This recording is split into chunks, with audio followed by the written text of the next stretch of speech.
샬롬, 여러분 반갑습니다. 지승훈 전도사입니다. 자, 지난주에는 우리가 사도신경을 보기 시작했습니다. 그래서 하나님께서 이 세계를 어떻게 창조하셨는지, 그 세계 속에는 하나님의 어떤 마음이 담겨 있는지 우리가 함께 살펴보았었죠. 오늘은 하나님의 사랑이 어떻게 백성들에게 전해지고 있는지 그것을 함께 살펴보려고 합니다.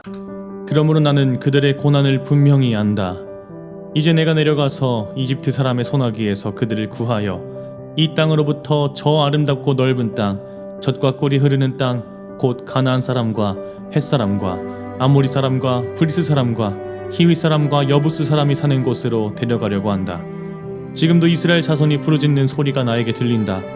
이집트 사람들이 그들을 학대하는 것도 보인다. 이제 나는 너를 바로에게 보내어 나의 백성 이스라엘 자손을 이집트에서 이끌어내게 하겠다.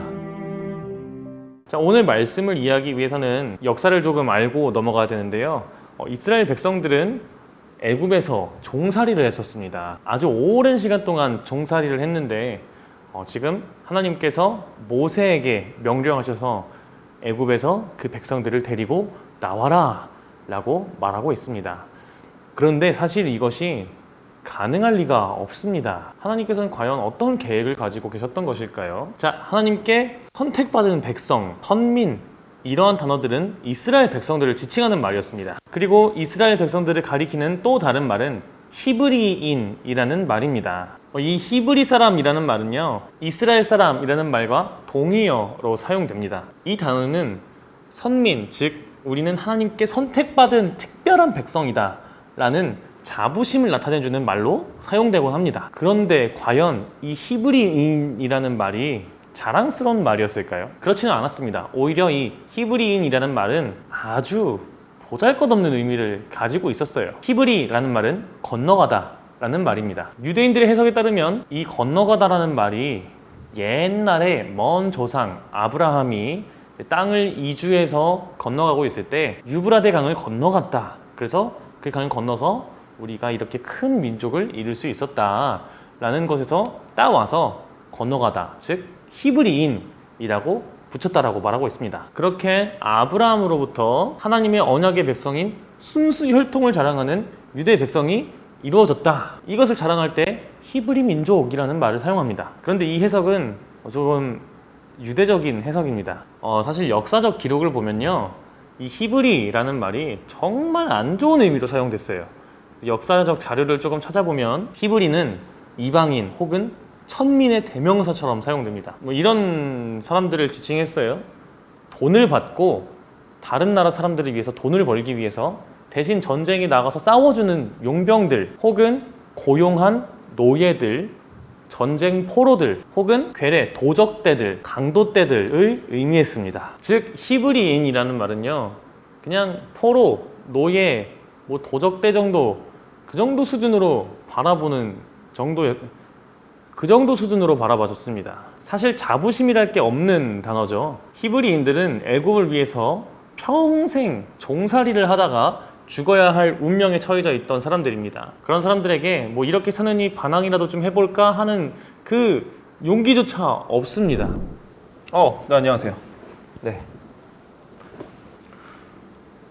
이스라엘 백성이 애굽에서 나간다. 아예 0%는 아니겠지만 한번 상황을 생각해 봅시다. 그들은 노예였잖아요, 그렇죠? 굉장히 힘들고 고된 삶을 살았을 거예요. 그러니까 탈출한다는 생각을 가질 그런 여유조차 없지 않았을까. 그리고 실제로 이 모세가 나중에 바로 왕한테 나가겠다라고 말을 했을 때 더 힘들게 일을 시켰다라고 나와 있습니다. 아예 그런 것을 꿈도 꾸지 못할 정도로 엄청나게 괴롭혔을 것이다. 이스라엘 백성들이 애굽을 탈출한다? 저는 거의 불가능에 가깝지 않나 라고 생각을 합니다. 노예들은 보통 뭘 가지고 있죠? 아무것도 없어요. 근데 애굽 사람들, 이 이집트 사람들은 굉장히 강력한 군사들을 갖고 있었단 말이죠. 그 상황에서 탈출을 한다? 그럼 그들과 어쨌든 싸워야 될 수도 있고 부딪혀야 되는데 과연 그것을 할 수 있었을지 참 저는 의문이고, 아주 오랜 기간 그냥 노예 생활에 찌들어 있었고 애굽은 당시 굉장히 강한 나라였기 때문에 그들을 이길 수 있으리란 엄두조차 낼 수가 없었던 사람들입니다. 애굽에는 정말 많은 신들이 존재했어요. 그리고 세월이 흘러서 이 히브리 백성들은 하나님이라는 이름을 완전히 잊어버린 사람들도 있습니다. 그래서 정말 많은 신들의 존재를 접했고 그들을 믿고 따르고 있는 사람들도 많았을 거예요. 그런데 오늘 말씀에 나오는 하나님 여호와처럼 뭔가 들끓는 것처럼, 뭔가 가슴이 이글이글 불타오르는 것처럼 자신의 백성을 사랑하는 신은 한 번도 만나보지 못했을 겁니다. 그들이 만난 신은 자신들이 노예 생활을 하는 걸 정당화해주고 애굽의 그 강함을 유지시켜주는 아주 나쁘고 안 좋은 신들이었죠. 그런데 지금 하나님은 너무나 다른 모습을 취하고 계십니다. 안녕하세요. 또 오셨습니까? 네. 네, 제가 취미가 또 작곡 활동이어가지고 이렇게 또 피아노를 치고 있었습니다. 불러달라고요? 제가 작곡한 거를 잠깐만 공개하도록 하겠습니다.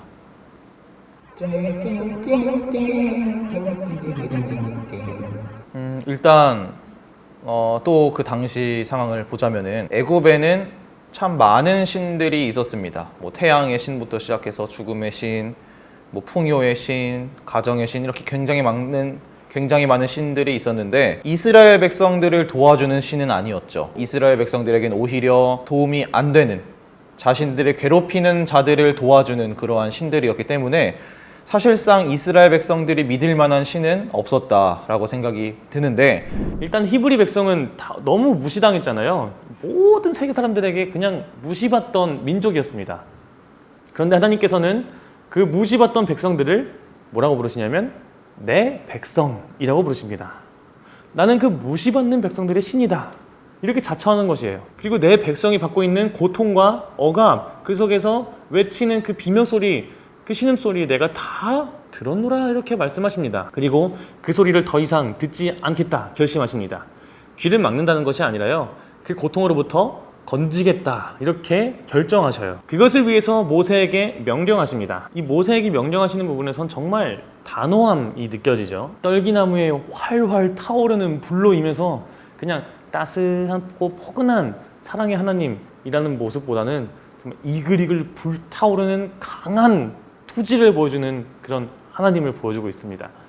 내가 어떻게 해서든 애굽에서 내 백성들을 구해내겠다, 이 강한 의지를 보여주는 장면이죠. 그런데 모세는요, 그냥 양치는 사람에 불과했습니다. 뭐 무슨 능력이 있어서 그들을 이끌어냅니까? 사실 계란으로 바위치기죠. 그래서 모세는 막 핑계를 대요.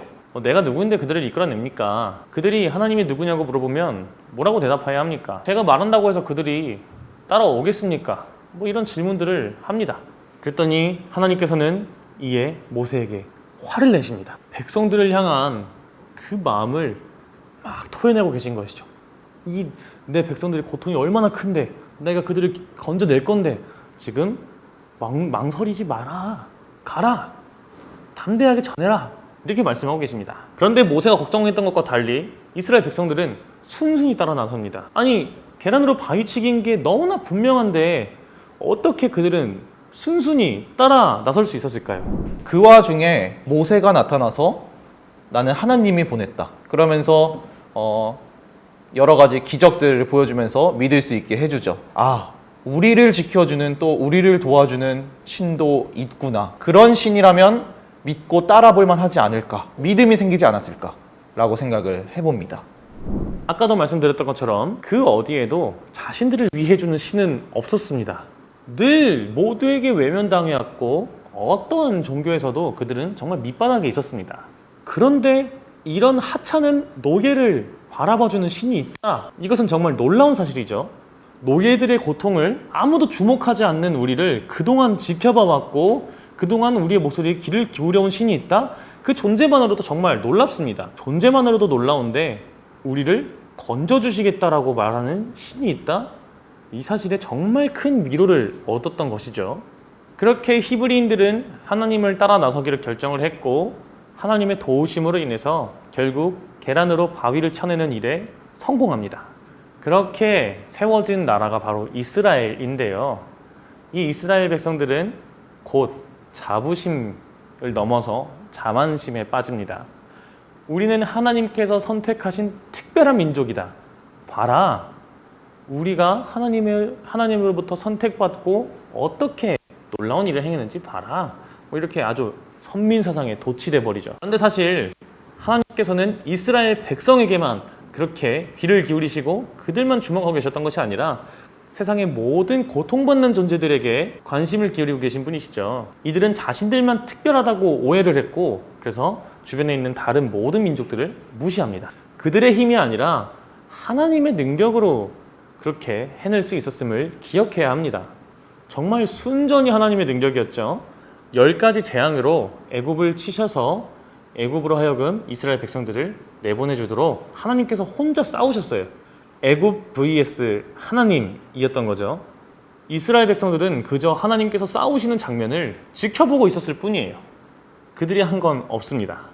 그렇게 이스라엘 백성들의 애굽 탈출 이야기를 볼 때면 이 하나님의 엄청나고 놀라운 능력과 기적에 주목을 할 때가 있는데요. 사실 그 이전에 오늘 본문의 말씀에 이야기가 있었음을 기억해야 합니다. 놀라운 기적을 행하시는 그 하나님 이전에 놀라운 사랑으로 이스라엘 백성들을 지켜보고 있었던 하나님의 그 사랑의 마음이 있었음을 기억해야 합니다.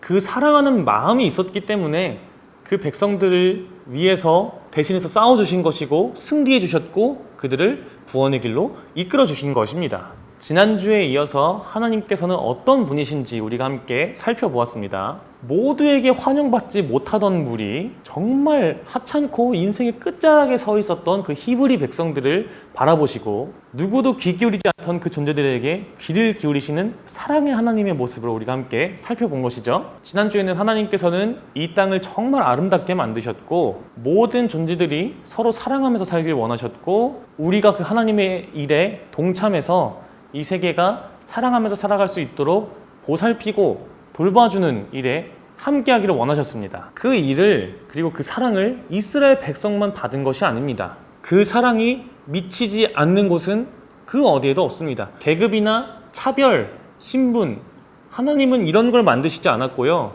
조화와 사랑의 관계만을 만드셨습니다. 이 차별과 신분과 계급은 인간들이 만들어낸 것이죠. 하나님께서는 처음에 세상을 아름답게 지으셨던 것처럼 이 세상을 아름답게 계속 만들어가길 원하셨습니다. 하나님의 형상대로 우리를 지으셨던 것처럼 그 사랑의 형상 그대로 우리가 사랑을 하면서 이 세상을 아름답게 갖고 나가기를 원하셨습니다. 그런데 사람들은 그렇게 막 욕심 때문에 서로를 이용하고 막 차별하고 살아갔던 거죠. 그럼 모두에게 관심을 기울이고 있었던 것입니다.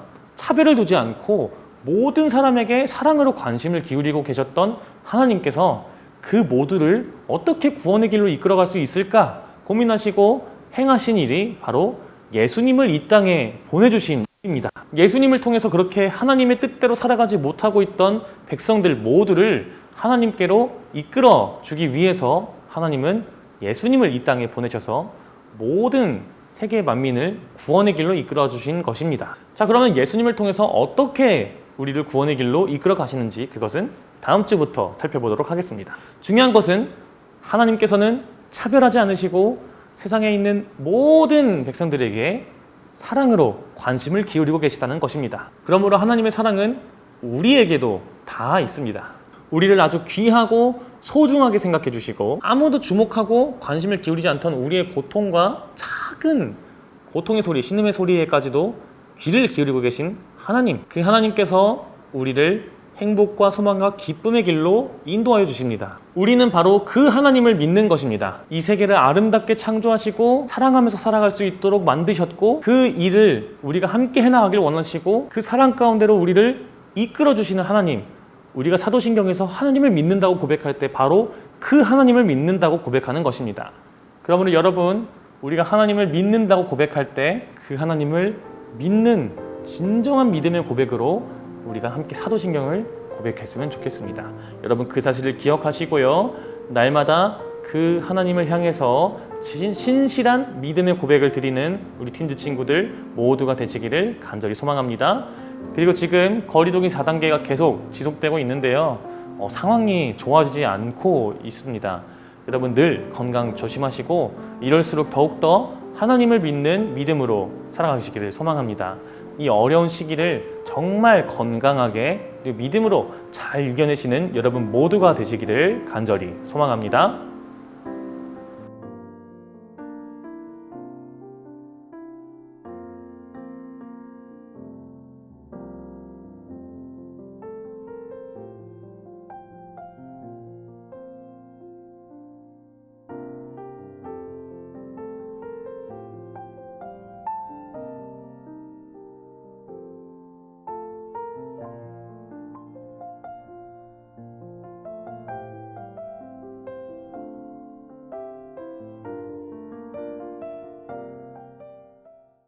하늘에 계신 우리 아버지여, 이름이 거룩히 여김을 받으시오며 나라가 임하시오며 뜻이 하늘에서 이루어진 것 같이 땅에서도 이루어지이다.